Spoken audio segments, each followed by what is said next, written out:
नमस्कार, market dynamic Hindi में आपका स्वागत है।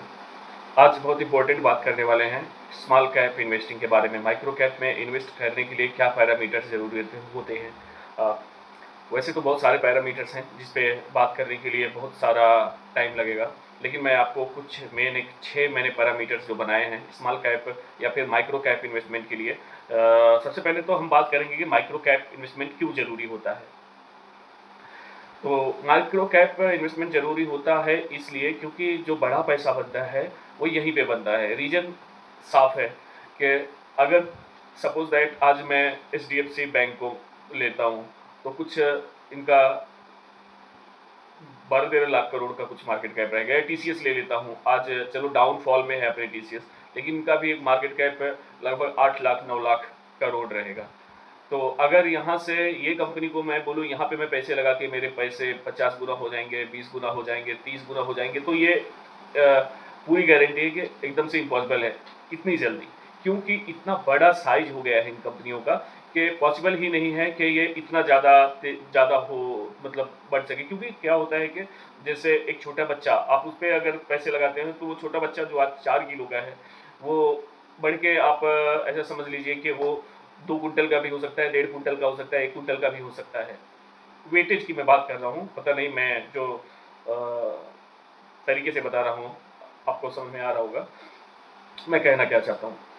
और वहीं पे अगर मैं किसी 90 किलो के आदमी के ऊपर अगर पैसा लगाता हूँ, तो वो कितना साइज बढ़ेगा, 20 किलो, 30 किलो, 50 किलो। तो कुछ हद तक चीज़ें ऐसे काम करती हैं। तो जो बड़े स्टॉक होते हैं वहाँ सेफ्टी भी रहती है कि बहुत तेज़ी से वो गिर नहीं जाते हैं ईजिली। और ऐसा नहीं है, बहुत सारे स्टॉक गिर भी जाते हैं।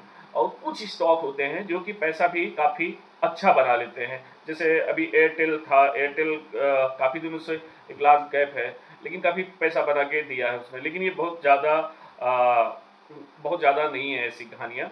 लेकिन माइक्रो कैप, स्मॉल कैप भर भर के हैं, दुनिया भर के स्टॉक हैं जिन्होंने बहुत तेज़ी से लोगों को पैसा बना के दिया है। माइक्रो कैप का क्या होता है, हम मार्केट कैप से उसको करते हैं। अब सबसे बड़ी एक प्रॉब्लम क्या है ना हमारे यहाँ, हम स्टॉक प्राइस से सोचते हैं कि नहीं 1 रुपये वाला है तो वो 100 रुपये चल जाएगा। ऐसा नहीं होता। अगर जैसे मैं आपको बताता हूँ, वोडाफोन अभी 10 रुपये का है, तो अभी कोई बोले नहीं वोडाफोन यहाँ से 4,000 चला जाएगा, तो एकदम से इम्पॉसिबल है, क्योंकि ऑलरेडी वोडाफोन का मार्केट कैप लाख करोड़ के लगभग है।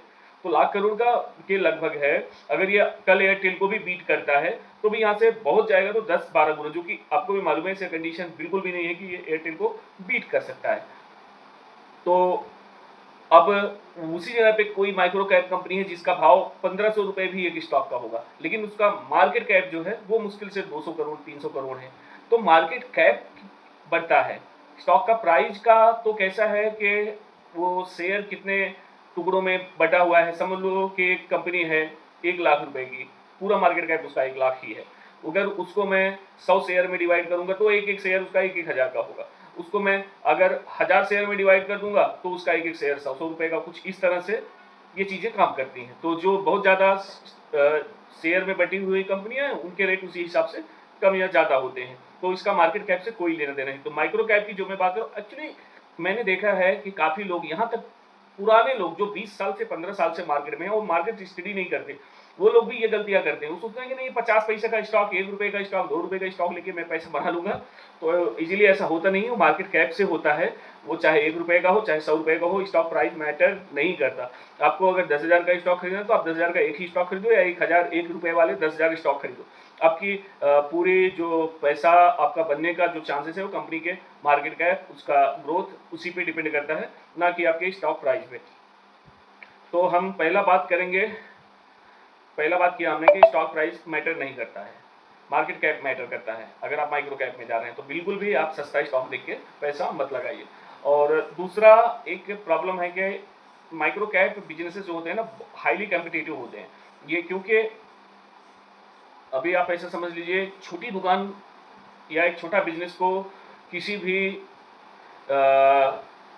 किसी भी सेक्टर में हो, वो अगर उसको सर्वाइव करना है, ग्रोथ करना है, तो इजी नहीं होता है, क्योंकि जो बड़ी कंपनी है उसके अगेंस्ट में सामने, तो वो अगर वो जो रेट पे अपना सामान पहुंचा रही है, उसके पास सारी चीज़ें होती हैं, बल्क प्रोडक्शन होता है, बल्क डिलीवरी होती है। उनको उनको रॉ मटेरियल भी काफ़ी सस्ते दाम पे मिल जाते हैं कंपेयर टू छोटी कंपनियों के। तो वो चीज़ें भी आपको देखना पड़ेगा, इतना ईज़ी नहीं होता किसी भी छोटी कंपनी को ये मार्केट में सर्वाइव करने के लिए। तो वो ये एक चीज़ देखना पड़ेगा कि आखिर उस बिज़नेस को कोई मोट है, मतलब कि मोट बोले तो उस कंपनी को कुछ एक्सक्लूसिव है वो उस बिज़नेस में जिसकी वजह से वो ग्रोथ कर सकता है। तो ऐसा एक्चुअली कैसा होता है कि कोई टॉप सेक्टर ग्रोथ, जैसे अभी एक वारी रिन्यूएबल था कि 5 साल 6 साल पहले ₹2 का स्टॉक हुआ करता था, अभी वो 12-1500 3000 पीछे जाके आया वो। तो क्या हुआ है कि लास्ट टाइम अचानक से काफ़ी सोलर में बूम आया और रिन्यूएबल एनर्जी पे हमारी गवर्नमेंट ने भी काफ़ी ध्यान दिया और कंटिन्यू है। तो ऐसा उभरता हुआ सेक्टर होता है, इसमें बड़ी कंपनियों के साथ इतनी डिमांड रहती है कि छोटी कंपनियां भी उसके साथ में निकल पड़ती हैं। और मार्केट कैप तो आपने देख लिया, मार्केट के कैप के साथ साथ स्टॉक का इंटरप्राइज वैल्यू सबसे ज़्यादा इंपॉर्टेंट होता है। इंटरप्राइज वैल्यू से ही आप को सबसे पहले मालूम पड़ता है कि अगर जैसे किसी का मार्केट कैप 300 करोड़ है अगर कंपनी का, तो उसका जो इंटरप्राइज वैल्यू होना चाहिए वो भी लगभग 300 और कभी कभी उससे थोड़ा कम भी, कम तो और अच्छा है, क्योंकि आपको पूरी कंपनी उससे उसके एक्चुअल मार्केट कैप के रेट से कम मिल रही, क्योंकि उसके साथ उसके कैश भी इन्वॉल्व हैं। तो ये चीज़ें कैसे होती है कि इंटरप्राइज वैल्यू आपको इसलिए देखना पड़ता है कि अगर 300 की कंपनी 300 करोड़ की कंपनी है, उसके ऊपर 600 करोड़ का अगर कर्ज है ना, तो आप 300 करोड़ की जब कंपनी को बाय करते हो आप स्टॉक में, शेयर में, तो फिर वो जो उसके पीछे 600 करोड़ का डेप्थ है, तो आप उसकी भी भरपाई आपको ही करनी पड़ती है। तो आपको वो नेट नेट वो 900 करोड़ मार्केट कैप पे आपने वो स्टॉक खरीदा, ऐसा होता है। तो आपको हमेशा देखना चाहिए कि इंटरप्राइज वैल्यू जो है वो मार्केट कैप से थोड़ा 19-20 ऊपर रहे तो चलता है, लेकिन उसके ज़्यादा ऊपर नहीं होना चाहिए। तो वो ये चीज़ें ऐसे देखने पड़ेंगी। उसके बाद रेवेन्यू कम से कम ऐसी कंपनियों का, आप जितना भी माइक्रो कैप कंपनी दे लो, कम से कम एक बेसिक क्राइटेरिया ये होना चाहिए कि उसका रेवेन्यू 100 सीआर से नीचे ना हो, एनुअल रेवेन्यू, क्योंकि उसके नीचे फिर कोई बात नहीं बनती, फिर वो बहुत ज़्यादा रिस्की हो जाता है। तो ये चीज़ ये भी आपको देखनी पड़ेगी। और सबसे एक दिक्कत होती है लिक्विडिटी का प्रॉब्लम। लिक्विडिटी तो स्मॉल कैप में कम रहती है, वो भी आपको देखना पड़ेगा कि, क्योंकि लिक्विडिटी इशू से क्या हो जाता है ना कि अगर कोई शेयर है, सिर्फ उसके कुछ शेयर दिन भर में ट्रेड होते हैं, और कभी कभी तो ऐसा होता है कि 3-3 घंटे ट्रेडिंग डे को बीत जाता है, उसके बाद भी एक भी वॉल्यूम नहीं रहता है। तो ऐसे स्टॉक में मैनिपुलेशन भी होता है, और उसके बाद आप ऐसे स्टॉक अगर आप ले भी रहे हैं थोड़ा थोड़ा करके, आप पोजीशन बना भी रहे हैं, तो आपको गिरावट को बहुत ज़्यादा तैयार रहना पड़ेगा, क्योंकि ऐसे स्टॉक्स गिरते हैं तो 60% 70% भी गिर जाते हैं, कोई भी बहुत ज़्यादा बड़ी बात नहीं होती, और 40-50% ऐसे स्टॉक को टूटना या बढ़ जाना बहुत ईजीली होता है। तो ये सब चीज़ें आपको लेके चलनी पड़ेंगी। माइक्रो कैप इन्वेस्टिंग में आपको ये देखना पड़ेगा कि 40-50% का मूव कोई बड़ी बात नहीं। अगर चलो सपोज दैट आज कोई मैंने स्टॉक खरीदा है एक माइक्रो कैप कंपनी जिसका 150 करोड़ के कुछ लगभग मार्केट कैप है, और उसका स्टॉक प्राइस करंट टाइम पे 100 के हिसाब से 100 रुपीज़ चल रहा है, तो मैं यहाँ पे अगर मैं एंट्री करता हूँ ना, तो मेरा जो टारगेट है, मेरा उसमें टारगेट है उसको 1000 2000 3000 इतना जाने का। तो मुझे फर्क नहीं पड़ना चाहिए कि वो 50 आ गया, 60 आ गया, 70 आ गया, मतलब या 40 रुपीज़ आ गया। अगर बिजनेस में कोई प्रॉब्लम नहीं, कंपनी में कोई प्रॉब्लम नहीं, तो वो चीज़ें मायने नहीं रखती है, क्योंकि स्मॉल कैप माइक्रो कैप में प्राइस फ्लैक्चुएशन बहुत ज़्यादा होता है। अब उसके आगे और एक चीज़ मैं बोलूँगा कि सबसे ज़्यादा एक चीज़ और इम्पोर्टेंट रखती है, एक बात और मायने रखती है, प्रमोटर की होल्डिंग। एक्चुअली प्रमोटर की होल्डिंग देखना पड़ता है। प्रमोटर की होल्डिंग भी आप दो सेक्शन में देख सकते हैं। एक पब्लिक में आप जाके आप स्क्रीनर खोलेंगे तो आप देखेंगे प्रमोटर होल्डिंग। कभी कभी क्या होता है ना कि प्रमोटर होल्डिंग वो जाके पब्लिक में पब्लिक होल्डिंग में शो करती है, तो उस हिसाब से आपको पब्लिक में भी आपको देखना पड़ेगा। पब्लिक में भी कैसा होता है कि अगर 1% के ऊपर है तो किसी ने भी मतलब एक रीजनेबल क्वांटिटी शेयर होल्ड करके रख रहे हैं, तो वो अगर 1% के नीचे है अगर उनकी होल्डिंग, तो वो नहीं दिखेगी आपको, लेकिन 1% प्लस वालों को आप देख सकते हैं। उसमें भी क्या किसकी होल्डिंग कम हुई, किसकी ज़्यादा हुई, ये देखना पड़ेगा। उसके साथ साथ आपको एक चीज़ देखना चाहिए ऐसे कंपनियों में कि जो टोटल शेयर होल्डिंग्स के नंबर होते हैं, वो ऐसा नहीं होना चाहिए कि पिछले क्वार्टर 8000 टोटल, ऐसी कंपनी में ज़्यादातर 5000, 8000, 200, 500, 800 ऐसे स्टॉक होल्डर होते हैं टोटल, जितने लोगों के पास स्टॉक है उनके अकाउंट में की बात कर रहा हूँ। तो ये भी आपको देखना पड़ता है कि अचानक से कल 800 थे, आज पिछले पिछले क्वार्टर अगर 800 स्टेक होल्डर थे तो इस बार 2000 हो गए और प्राइस भी गिरा है, तो वो सबसे खतरनाक पोजीशन होती है। इसका मतलब है कि अपलोड किया गया है स्टॉक को और लोग माल बेच के निकल रहे हैं। तो कैसा होता है ना कि ज़्यादा स्टॉक होल्डर हो जाते हैं किसी कंपनी में, तो इसका मतलब ये होता है कि वीक हैंड्स में स्टॉक स्ट्रॉन्ग हैंड से निकल के वीक हैंड में जा रहे हैं। तो एक ये चीज़ होती है, क्योंकि छोटी कंपनी में सबसे बड़ी प्रॉब्लम कैसी है कि हमको ज़्यादा इनका मालूम नहीं पड़ता कि इनका काम कैसा चल रहा है, इनका बिजनेस कैसे चल रहा है। हमको जो भी साइंस इंडिकेटर हैं जिसकी मैं बात नहीं कर रहा हूँ, यही चीज़ें हमको सबसे ज़्यादा वो कंपनी को देखने का नजरिए मिलती है, क्योंकि हम एक्चुअली ज़्यादातर मिल नहीं सकते ना प्रमोटर से, कंपनी के ओनर से हमारी बात होती नहीं है। और ये ज़्यादा बहुत ज़्यादा जो भी इनके कंप्लायंस होते हैं सेबी के, कि बहुत ज़्यादा इनको अपने बिजनेस को लेके बहुत ज़्यादा ओपन नहीं करते हैं कि क्या कर रहे हैं, कैसा कर रहे हैं। तो इनको लेके न्यूज़ भी कम आती है, इनका बिजनेस कैसा चल रहा है ये भी बहुत मुश्किल होता है पता करना। स्किनर से लेके आपको हर जगह पे इस बिजनेस के बारे में या उनके करंट जो भी चल रहा है उनकी कंपनी में इजीली मालूम नहीं पड़ता। ऊपर से एक कॉल नहीं करती हैं, एक एनुअल रिपोर्ट मैक्सिमम दे देते हैं लोग जिसमें पूरे साल भर का एक ब्यौरा रहता है। तो एनुअल रिपोर्ट भी आपको अच्छे से देख के समझनी चाहिए। और आज के टाइम पे तो एनुअल रिपोर्ट आप लोड करिए, आप किसी भी चैट जीपीटी पे, परप्लेक्सिटी पे या ग्रोक, आप जो भी एआई वर्जन यूज करते हो आप वहाँ पे डाल दीजिए। उसके बाद आप उसको समरी करके आप थोड़ा इजीली अंडरस्टैंड कर सकते हैं। तो ये सब चीज़ें होती हैं जो माइक्रो कैप में आपको देखनी पड़ती हैं। ऊपर से कैसा होता है कि माइक्रो कैप का बिजनेस भी थोड़ा पुराना होना चाहिए। और प्रमोटर को लेके आप उनके जो भी प्रमोटर, आप जहाँ तक हो सकता है आप इंटरनेट पे उनके बारे में सर्च करिए, लिंक्डइन प्रोफाइल हो गई, उनका फेसबुक प्रोफाइल हो गया, पास में कोई न्यूज़। प्रमोटर थोड़ा ईमानदार, आपको ईमानदार तो नहीं मालूम पड़ेगा, लेकिन बेईमान अगर हिस्ट्री में कभी बेईमानी किया है, किसी फ्रॉड में है, वो सब चीज़ें देखनी पड़ेगी। उनका बिजनेस भी देखना पड़ेगा आपको कि एक अच्छे सेक्टर का होना चाहिए। डूबते हुए सेक्टर में तो बिल्कुल भी माइक्रो कैप में पैसा डाल के कोई मतलब नहीं होता है। तो ये सब बातें हो गई, मैंने जो बात की माइक्रो कैप की। तो बाकी मैं मिड कैप और लार्ज कैप के लिए भी एक वीडियो अलग से लेके आऊँगा। तो आई होप आपको समझ में आया होगा। उसके अलावा भी काफ़ी चीज़ें होती हैं जो मैं बात नहीं कर रहा हूँ फिलहाल तो इस वीडियो में, क्योंकि काफ़ी लंबा हो जाएगा। जैसे उनका रेवेन्यू कितना बढ़ते जा रहा है, तो एक आपको एक ब्रॉड मैं आपको समझा देता हूँ ब्रॉड लाइन में कि उनके रेवेन्यू क्वार्टर दर क्वार्टर कैसे रहे हैं, ईयर दर ईयर कैसे रहे। आप 4-5 साल के पहले के उनके टोटल रेवेन्यू देखेंगे, आप उनके डेप्थ किस तरह से बढ़े हुए हैं या घटे हुए हैं। और सबसे ज़्यादा इंपॉर्टेंट रेवेन्यू के साथ में उनका प्रॉफिट मार्जिन भी आपको देखना पड़ेगा कि वो कैसे मार्जिन पे काम करते हैं। कभी कभी क्या होता है ना कि जैसे AWL, अडानी बिलमार की मैं बात कर रहा हूँ, या फिर कई कंपनियाँ थोड़ा चलो मिड कैप कंपनियाँ हैं, तो अगर इनका आप उठा के देखने जाएंगे तो 2% 3% के प्रॉफिट मार्जिन पे काम करते हैं। 2-3% के प्रॉफिट मार्जिन पे काम करना में प्रॉब्लम क्या होता है कि कभी भी अगर कोई डाउन साइकिल आता है, जैसे आज के टाइम पे हॉर्मोज का प्रॉब्लम हुआ, आज इंडिया को माल नहीं मिल पा रहा, तो कई सारी कंपनियां हैं जो थोड़ी सी भी डिपेंडेंसी है, थोड़ा भी एक्सपोजर है ऐसे बिजनेसेस में जो वहाँ से बिलोंग करते हैं, आपका ईरान या हॉर्मोज से या इंपोर्ट एक्सपोर्ट, उनका कहीं से भी अगर कुछ भी प्रॉब्लम होता है तो ऐसी बिजनेसेस में सबसे बड़ी प्रॉब्लम यही है कि तुरंत के तुरंत एक तो ऑलरेडी वो बहुत थिन मार्जिन पे काम कर रही है, उसके बाद इनका